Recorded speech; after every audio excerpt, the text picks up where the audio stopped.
দেখো বন্ধুরা কষানো হয়ে গেছে। এবার আমি এর মধ্যে জল ঢেলে দেবো। একটু জল ঢেলে দিয়ে একটু জলটা ফোটার পর আমি মাছের মাথাগুলোকে দিয়ে দেবো।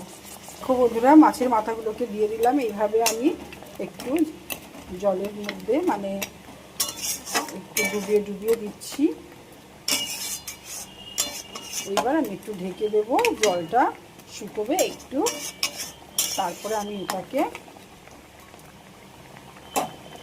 একটু ঘি দেব, একটু নামানোর সময় ধনেপাতা দেবো, দিয়ে আমি এটাকে নামিয়ে দেবো। এই যে বন্ধুরা আমার মাছের মাথা দিয়ে কালিয়া কমপ্লিট। এবার আমি একটুর মধ্যে ধনেপাতা ছিটিয়ে দেবো।